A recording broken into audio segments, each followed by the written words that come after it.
we are talking about bile. So I'm curious to see if any of you guys watching even know what bile is. A lot of people don't. So this class is going to be for you. If one, you have no idea what bile is.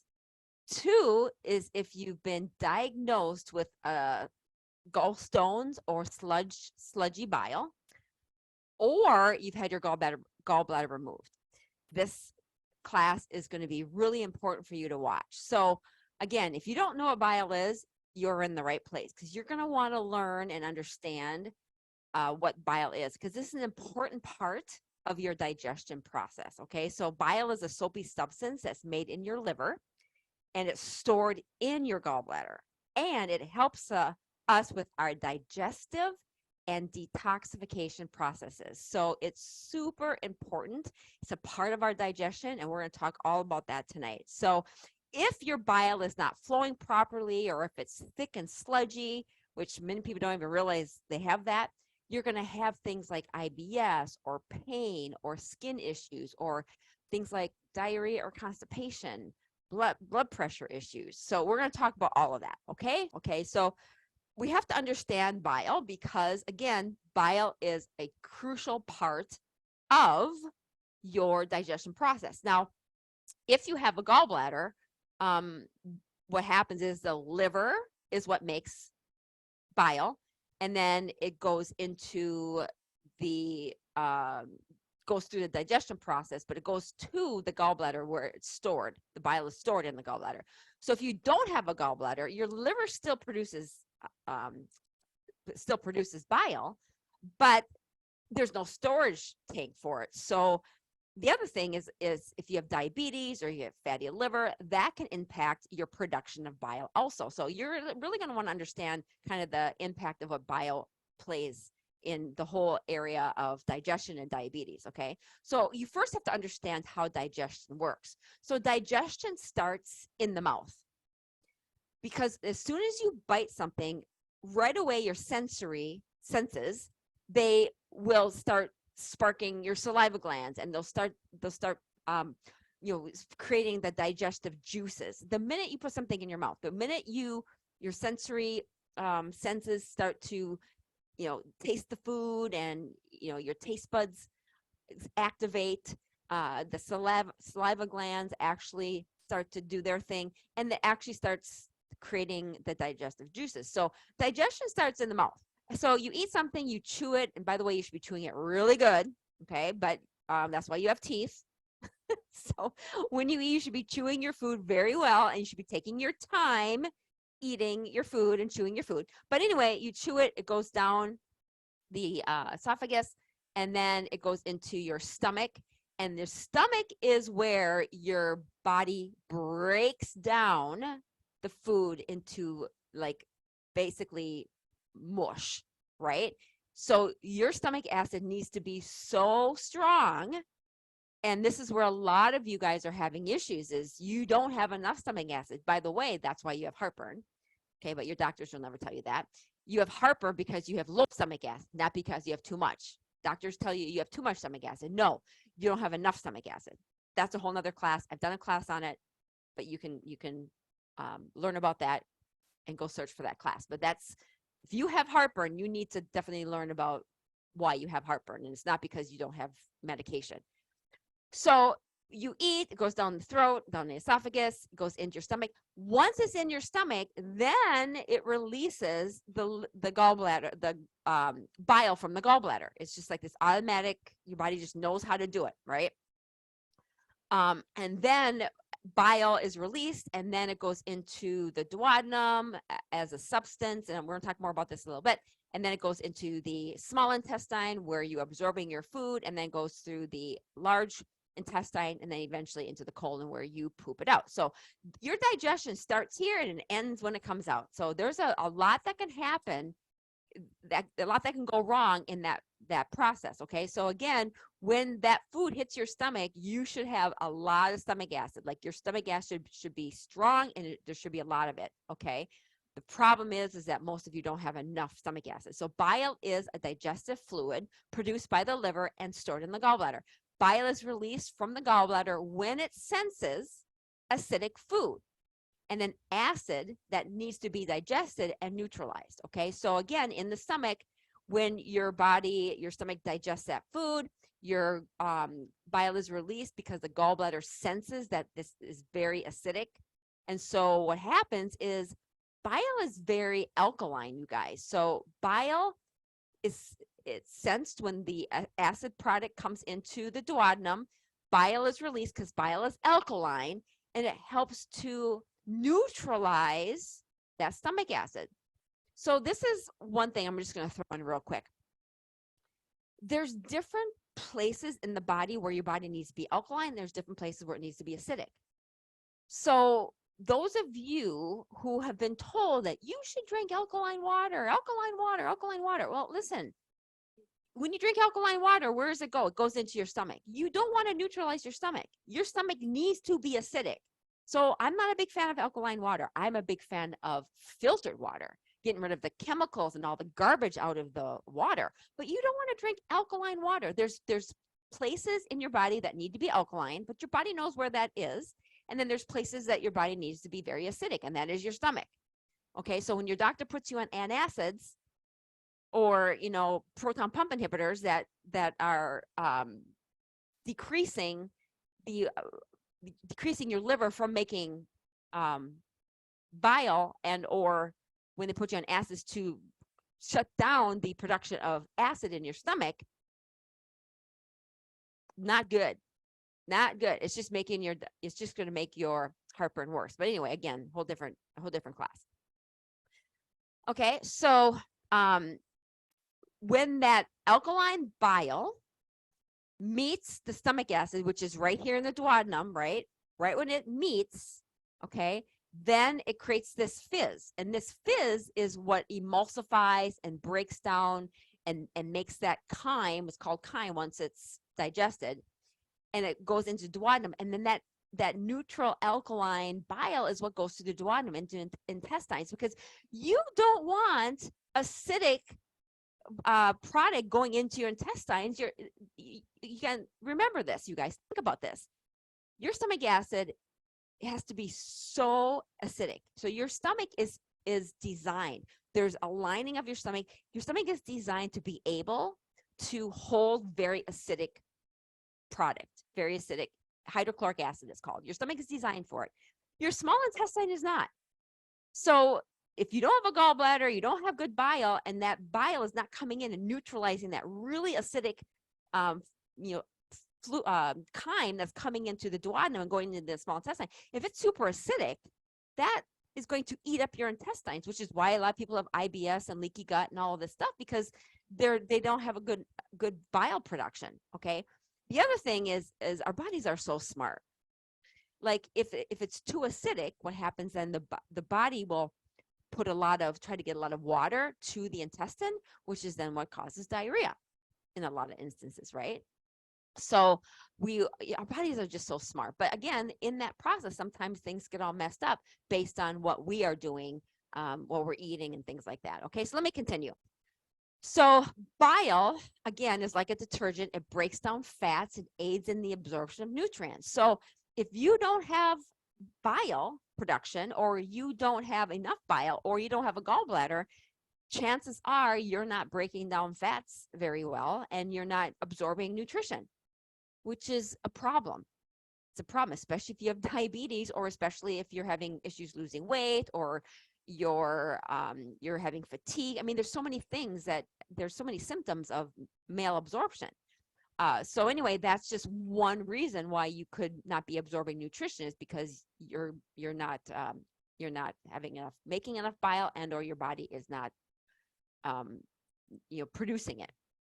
Okay, so if we look at this chart, just to kind of give you an idea of the pH of acid versus alkaline, your stomach acid is usually between 2 to 3 in your stomach. Battery acid is 0.8 to 1. So think about that. If your stomach acid is at a 2, battery acid is at a 0.8 or 1. I mean, that's how acidic our stomach is supposed to be, between a 2 and 3. Okay, so again, you want that stomach acid to be so acidic that anything that comes in, pathogens, viruses, whatever it is, it will be killed in an acid bath.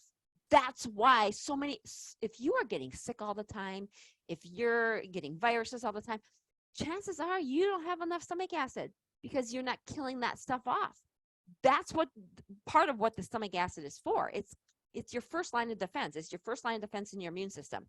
So if you eat something bad that's on a piece of food, a virus, if there's a virus or a bacteria or something, that acid bath in your stomach is supposed to be able to kill that. In addition, not only that, but it's also taking that food that you're eating and really breaking it down so that then when it gets into the duodenum, the bile can come in and it can really break up those fats even more and goes to the duodenum, right, as a more of an alkaline substance. Then it goes into your intestine for further absorption and further mineral and nutrient absorption. So can you see why maybe there's so many issues with you? What's happening is some of this is out of balance. So when I say that there's places in your body that need to be alkaline and there's places in your body that need to be acidic, that's it. Your body has certain parts that need to be alkaline and certain parts that need to be acidic. And most of the time, our bodies know how to naturally do that. When our doctors give us medications or they take out our gallbladder or they give us all these medications that mess this thing up, it's harder to diagnose because, we're not kind of operating from a clean slate.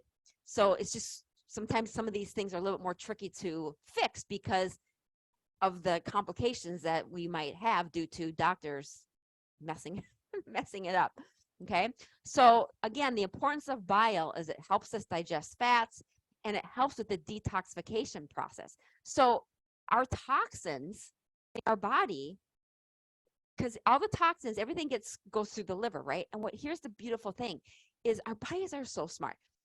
The toxins get reabsorbed and they get stored in the bile, right? It's like a holding tank.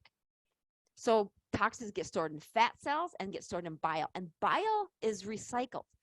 So if you're not detoxing properly and you're not pooping, right? You're constipated and your body is continually trying to just reabsorb those toxins. So this is why it's so important that we poop every day and that we help our detox pathways to be able to get that stuff out.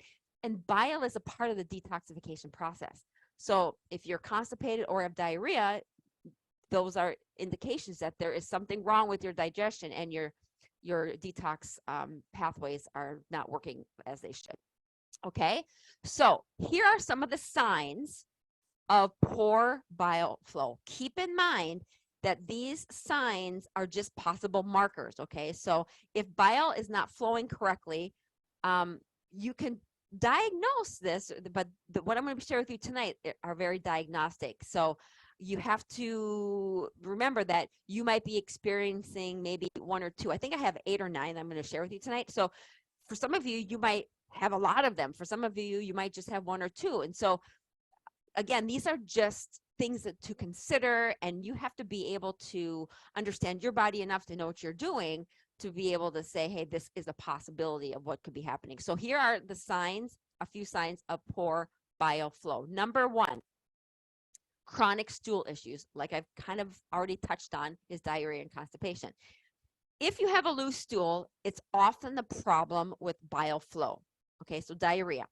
When we eat food, I told you this before, but when we eat food, our stomach acidifies that food with hydrochloric acid. And then when that is acidified, the food leaves the stomach and goes to the duodenum, which is the 10 inches of the small intestine. Let me go back to this chart.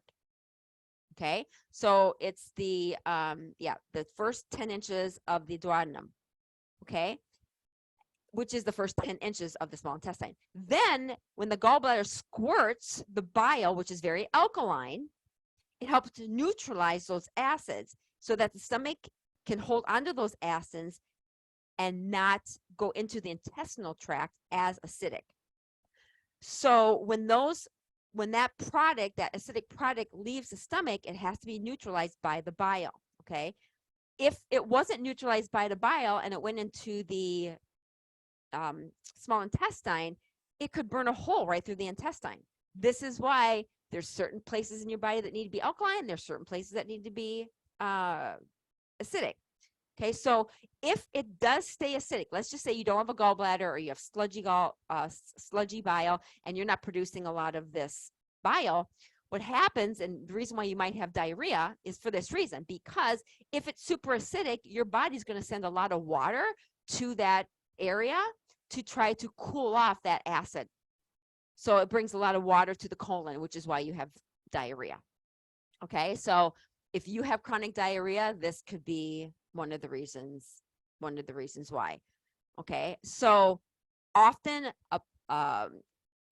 the issue of poor bile flow and the inability to neutralize the acids that are coming from the stomach can cause chronic diarrhea. Now, of course, there are other reasons for diarrhea, but this has to be one area that you consider because of that. Okay, constipation is another area that could be a problem with the balance of bile and hydrochloric acid. Okay, so just know that if you have one or the other, you definitely have some work to do there in regards to your bile and or the hydrochloric acid. Number 2, you want to look at the color of your stool. Yes, I said the color of your stool. We're looking at a stool that is lighter. Okay, so you do not want your stool to be the color of cardboard. Okay, because bile in itself is green. Okay, so when the bile mixes with food and is acidified in the stomach, then it turns brown. So if you're going to the bathroom and you're seeing that your stool is like the color of, that really light cardboard, then that is for sure telling us that you probably are lacking bile. Okay, so start being a stool watcher and make sure that your stool is a darker color and the color is not super light. And if it is light, you want to put some effort into improving your bile flow. Okay, now, is it possible to have a dark stool and still have improper bile? Of course, but again, we just want to look at the most obvious signs, and if it is light, then it's very common that that would be what's happening, and so you want to watch out for that. Okay, number 3 is if you have a pain on your right side. So your right side of your body is where your gallbladder is and all the ducts. Okay, your liver also is more on this side. So if you're having a lot of pain or pressure there, that usually is an indication of either a liver or gallbladder. A lot of times people will go to the doctor saying that they have a pain or a pressure.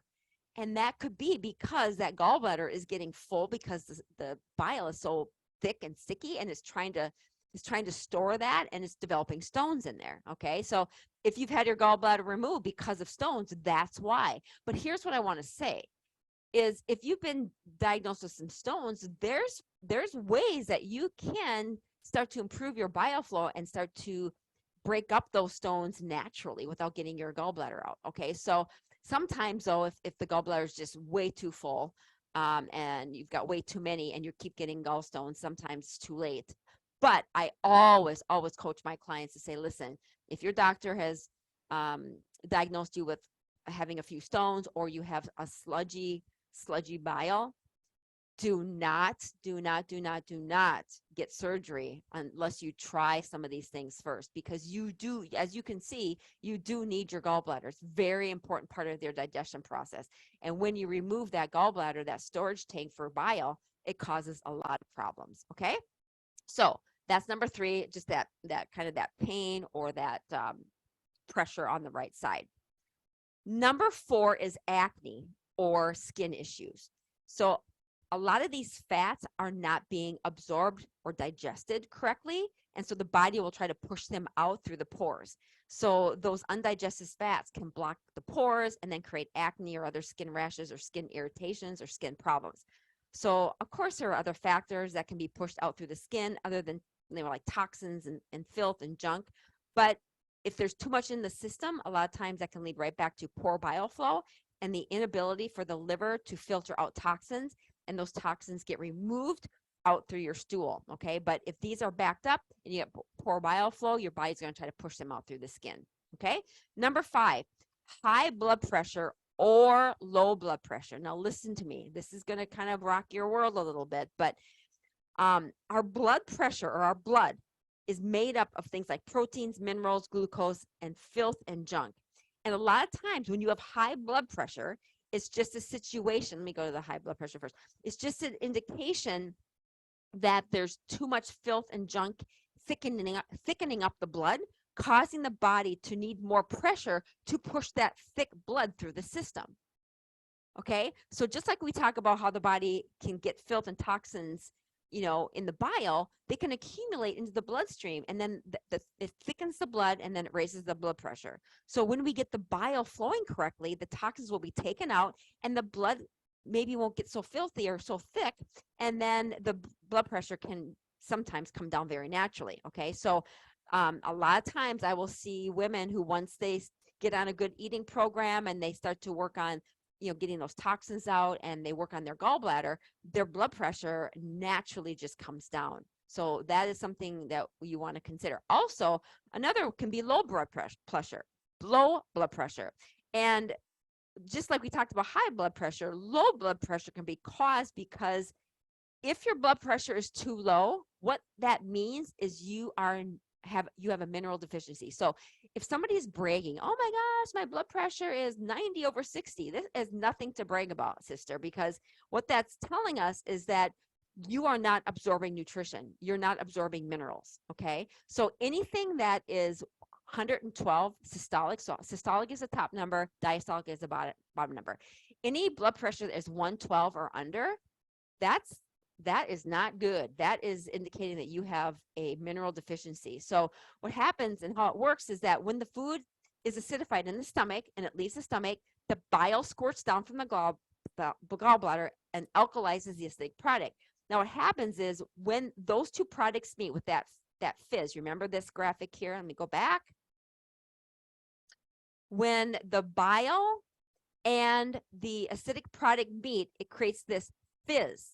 And that fizz helps us bust our food apart and pull the minerals and nutrients out of the food. So if somebody doesn't have both of these sides working correctly, both the sides of digestion, the high stomach acid and the gallbladder, and it goes in and creates that fizz, you know, then you're not really accessing all the minerals and the nutrients that you're eating. So low blood pressure is often a sign that you just don't have enough minerals, or your body's not absorbing minerals. So again, you just want to understand that and be aware of that, and consider maybe if you have chronic low blood pressure, is that think about, we need to help you increase your bile production so that you're absorbing minerals better. Okay. Number 6 is, where are we? Number 6 is you have trouble digesting fats. Okay, so when you eat a meal higher in fats and you don't feel so great, let's say you feel bloated, or maybe you feel sluggish after a meal, that's a good indication that you are having trouble digesting fats. Okay, because again, remember, bile is what the body uses to emulsify or break down those fats so they can be used in the body. So if we don't have enough bile flow and we can't break down those dietary fats that we're consuming, then what they do is they start to rot and ferment, and that's a burden on the body, and the body has to deal with that. So this can also lead to nausea, which is our next one. You can feel nausea. That is because if that bile is recirculating, right, and you're not getting rid of that icky fermented fat, and they feel nauseous afterwards, it's because those fats aren't being broken down correctly, and they sit around in the system and they become toxic, and they make us feel pretty lousy. Okay, so that's another reason. If you have that symptom, that could be another reason. Number 8 is medications that cause estrogen dominance. Okay, so there's a lot of medications out there. Now, the most common ones that we know raise estrogen are birth control pills and HRT, hormone replacement therapy. I'm not a big fan of either one of these. But there's other medications too, even diabetes medications, heart, blood pressure medications that are very like stressful on the body. And these medications cause stress. And estrogen, high estrogen in the body is also a stress. So when you have lots of birth control pills, they will raise estrogen as well. So can other medications. And the problem is that when the estrogen levels get so high, high estrogen equals thick bile. And when the bile becomes too thick and sticky, it does not flow correctly. And we create all these problems we're talking about from poor bile flow. Okay, so we have to just remember that if we are stressed out in our life, stress in itself raises cortisol, that can thicken the bile, but so can medications. Anything that causes you to be estrogen dominant, that will thicken bile, okay? So we want to make sure that we create some sort of situation where we manage our stress, we look at our medications, we if we've been tested for estrogen dominant, or you think you are estrogen dominant, then we need to try to fix that, okay? I have done a whole class on estrogen dominance. Yes, I have. You're welcome. Go to the magnifying glass and do a search, and you can watch that. But I have done a whole class on other reasons why you could be estrogen dominant. It's not always caused by medications, but the majority of the time it is. So again, I'm not a big fan of hormone replacement therapy, not only for that reason, but for other reasons, cancer, and just, it's really hard, you guys. You should maybe do a class just on HRT. I'm not saying you shouldn't go on hormone replacement therapy. You have to talk to your doctor about that. I just know for me, and what I know about hormones is, listen, I'm a woman that has been through perimenopause and is going through menopause. I know the hormones are like this, right? But you're going on hormone replacement therapy is really hard to manage because your hormones are going to be like this. So sometimes when people are put on hormone replacement therapy, it's just because when they're in menopause and their ovaries are shut down, their adrenals, which are supposed to pick up the slack of the ovaries, their adrenals are suppressed. And so you think that, oh, let's go on hormone replacement therapy, when you should be addressing your adrenals, because your adrenals are your backup organ for your ovaries. Did you guys know that? We should not have to go on hormone replacement therapy if we've taken good care of our adrenals, which most women have, because adrenals are our stress organ, right? And I'm a woman, and I know many of you moms out there, and you're busy with your kids, and if you have diabetes, your body's stressed out. So again, hormone replacement therapy, I think for some women it might be beneficial.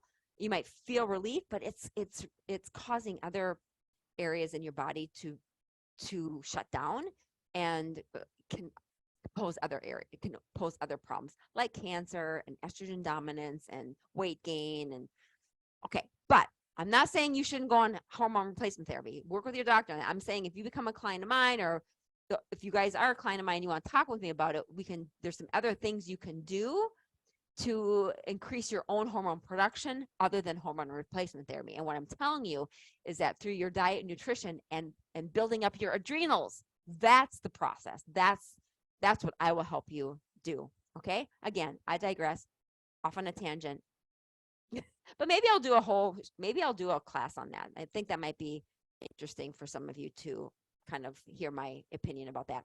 All right. Number 9, gallstones. If you've ever been diagnosed with a gallstone, you have thick, sludgy bile. That's why you get gallstones. Okay. So gallstones aren't going to go away unless you do the proper protocol to get those gallstones out. If they're small enough to get out where they don't hurt, that's one way. Or get that bile flowing properly so that you don't build more gallstones. And if you have your gallbladder out due to gallstones, then you for sure have to take a look at, is your bile even working how it should? Are you getting enough? Is it sludgy? Is it even working? I mean, those are questions you have to ask. But if you've ever had gallstones and you've had your gallbladder out, you definitely have, could could potentially have some insufficient bile and or sludgy bile. Okay. So let's talk a little bit about the diabetes connection in regards to your bile. So again, if you have diabetes, these next things I want to talk about kind of just go hand in hand with the diagnosis of diabetes, because when you have diabetes, your insulin is high, your blood sugars are high, you're on medications, and you have a lot of inflammation in the body. And when all that's going on, you're going to have sludgy bile no matter what. So if you don't have a gallbladder, you for sure are going to have a problem with your bile. If you have a fatty liver, and usually that goes hand in hand with the diabetes diagnosis, a fatty liver will inhibit your body from producing bile, because your liver is what produces the bile. So if you have a fatty liver, or you've been diagnosed with some sort of liver disease, you might not be producing bile at all, which is a problem. So fatty liver does cut the ability for your liver to work properly. And one of the functions of the liver is to produce bile. Okay. Diabetes medications, I've already talked about this, but certain diabetes medications like metformin, Ozempic, they are affecting your digestion. So even though short-term might give you short-term results, they're creating long-term damage and impact.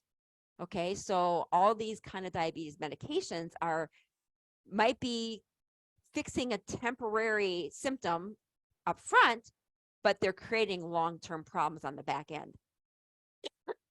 This is why when clients come and join my academy, the first thing we do is try to get them off these medications by creating balance in the body. You can't just cold turkey go off medications. That is not what I'm telling you guys to do. Do not do that.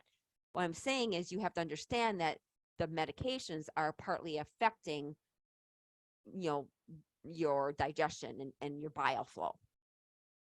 High insulin is another one. High insulin causes so much inflammation in the body and affects your liver, affects your bile, all of that. So, and if you have diabetes, you have high insulin.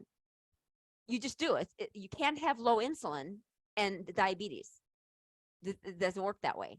All diabetics have high insulin, and doctors never check that. And if you're on insulin, then you are for sure going to have a lot of insulin, because if you're on insulin or you have diabetes, you also have insulin resistance, and that keeps insulin in the body at a high level. And you're never going to get better unless you address that. Doctors never teach you that. It's a shame. And then toxic overload. Okay. So this is why it's so important, not only what you put in, right, but how you're able to detox. So if your bile isn't working properly and your liver is fatty, you can't even detox properly. Your detox pathways are just stuck, and they're corroded, and they're not, so your toxins are just, they're recycling. So you're never really getting rid of toxins. And especially if you have toxins on a cellular level, it's really hard to get rid of toxins that are inside of your cell. One thing I get extremely irritated by, and I shouldn't, because people just don't know, but people will come to me all the time. Oh, I did the cleanse, and if I cleanse, listen, you can do all the cleanses in the world. And I'm not saying cleanses are bad, like colon cleanses. They're fine. Colon cleanses will maybe help get rid of some of the toxins that are in the colon. But you got to remember, there's toxins in your cells. Okay, those cells hold on to toxins, and that creates a lot of problems in the body. That's what creates disease. And you don't get rid of cellular toxins from a colon cleanse. Okay, so then people will say to me, well, my doctor said take chlorella and take spirulina. Listen, those are very, very, very weak chelators. They're not going to do the job of a deep cellular detox. Okay, so if you have diabetes, and if you have high insulin, and if you've been diagnosed with fatty liver, you for sure have cellular toxicity, and your body's not able to detox those out, because part of a fatty liver, part of the problem having fatty liver is because you're toxic.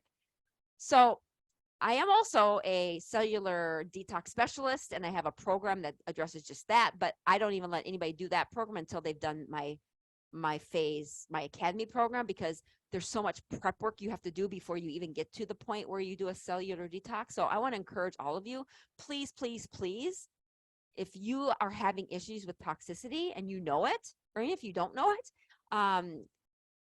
get in touch with me and let's get this figured out for you, because it's no joke. You will feel totally miserable if you have cellular toxicity. Okay, so that's the diabetes connection in regards to bile flow and things like that. So here's a couple things I wanted to share with you real quick. Now, these are just a couple at-home measurement tools that you can try. They're cheap. You can get them on Amazon. You can get them at Walgreens. You can get them at your local pharmacy.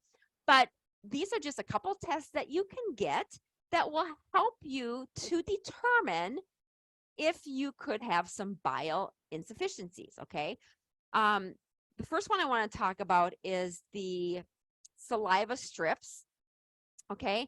And these saliva strips are to determine your saliva pH, okay? So again, you can find these two either on Amazon or at your local pharmacy. But if you do a saliva strip and your pH, your saliva pH is less or lower than 6.5, that's a sign that you have an overly toxic system.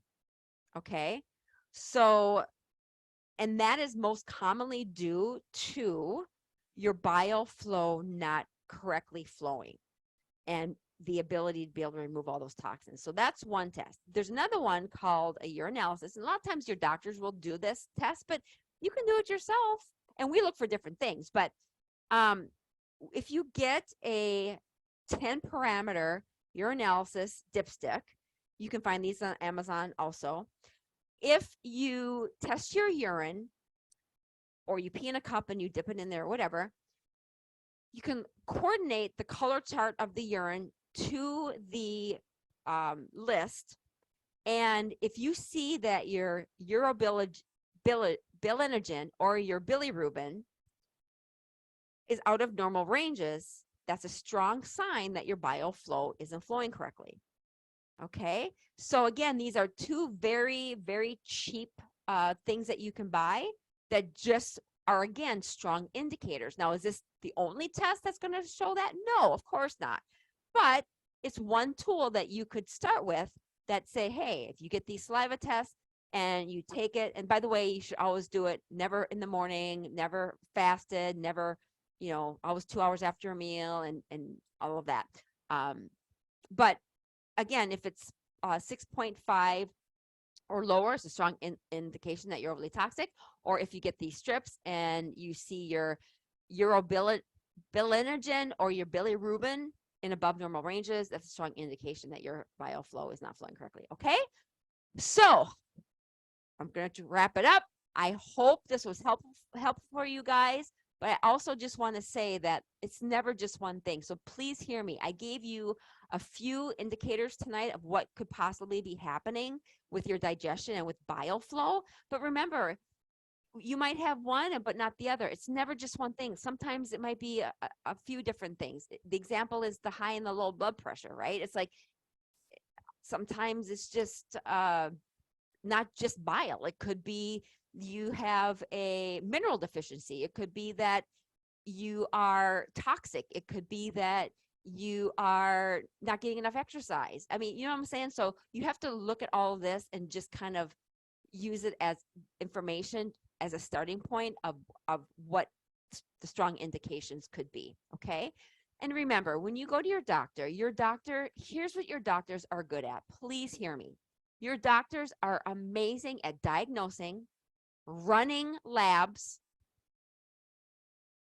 trauma care, surgery, and infectious disease. But if your doctor reads your blood labs, how do I say this? Listen, every time your doctor reads lab ranges, these lab ranges are based off of very wrong data. Also, they have studied old science. And I think the biggest example is every doctor in the world is putting you guys on cholesterol medication, on statins, if your if your cholesterol is anything over 200. And they're just wrong about that. And they still haven't caught on to the latest and the updated data and scientific research. They're still operating off of old reports. They weren't even science. It wasn't even science. They're still operating on old reports from doctors who determined what the lab ranges should be. And the pharmaceutical companies were a big part of that because they wanted to get you on a statin. So I've done classes on cholesterol too. So if there's 2 medications, here's the last thing I'll say. If there's 2 medications that I would question your doctor about, when my clients come and work with me, I take them immediately off of proton pump inhibitors, which is acid reflux medication, and statins, because I explain the why. Because if you give your body the right things, you will not need those 2 medications. And your body needs cholesterol. Now, hear me. You're not a client of mine. Don't go to your doctor, or don't just go out cold turkey after cholesterol medication. Do a consult with me. Let me teach you. Let me help you understand, like, what you can question your doctor about. This is what you should do. You should understand what your labs mean, and then go to your doctor and question them and bring them facts about, like,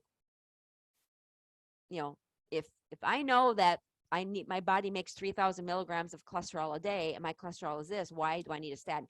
And if I'm eating right and I'm doing everything right and I'm blah, blah, blah, blah, and you still want to why do you want to put me on statin? That's what I'm talking about saying. But my point is that I want to encourage all of you to really learn this stuff so you can question your doctor and have conversations with them. My dad just had a heart attack in January. He had a heart attack. He had a double bypass surgery. And his cholesterol wasn't high. His cholesterol wasn't high at all. But after the surgery, they wanted to put him on cholesterol medication as a preventive. I went with my mom and dad to his cardiology appointment, and I questioned him up and down because I don't want my dad going on statins. Because what statins do is they prevent your liver from making cholesterol. And when you don't have cholesterol for your brain, you get dementia and you get Alzheimer's. Your body needs cholesterol. Every cell in your body, every single cell in your body needs cholesterol. And when you go on a statin, you are depleting your body of one of the most important fats, important products that your body needs. Why do you think dementia and Alzheimer's has risen since 1980s when they started introducing statins into the marketplace? That's why. So I would never ever suggest going on a statin unless you know that it's short term and you get on the right diet plan and you understand the reason. But long-term statins, even short-term, I wouldn't do it. So anyway, long story short is my dad is not on a statin and his cholesterol is great. It's not super high, but it's not super low. It's higher than what they wanted, but your body needs cholesterol. And, my dad's heart attack was not caused by his cholesterol. It was caused by him eating terrible fast food and fats and having high blood sugar. That was what caused it. Because when you have, listen to me. Okay, here I go again. I should have pulled my chart out here. I have a whole chart that shows the blood vessel, because this is one I get this question more than any other question from you guys and from my clients is the cholesterol, because doctors are pushing statins like candy. When you have high blood sugar and high insulin, that sugar in your veins is like shards of glass. So when that sugar goes through your veins, it scrapes the veins. When the veins scrape and they cause little micro tears and micro fractures, the cholesterol goes into those to try to heal the body. Okay, so then what happens is the cholesterol goes in there. It's not even it's the LDL. It's not all the cholesterol. It's just the small dense LDL, not the large buoyant. And when you get a lab done, you don't even know the difference between the two because the lab doesn't show that unless you get a certain lab.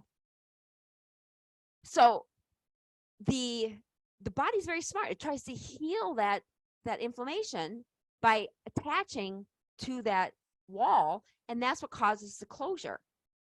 So it's the inflammation that's causing that closure, not the cholesterol. In fact, the cholesterol goes right through. The large bone goes right through. It doesn't attach.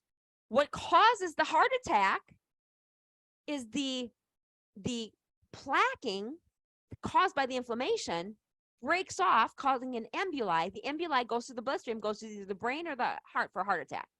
That's what a massive heart attack is. Now, you can still have a blockage, yes. You can have a blockage, but that's not caused by cholesterol. That's caused by bad, poor diet and inflammation and damage to the walls of the veins. So don't get me going. All right, I've done enough talking.